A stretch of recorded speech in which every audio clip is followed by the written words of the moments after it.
Welcome back to another technical deep dive here in the debug zone.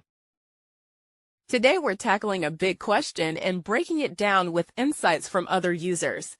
Hopefully this clears up some misconceptions and helps you get the answer you need. So buckle up, stay a little curious, and let's jump right in.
And that's a wrap.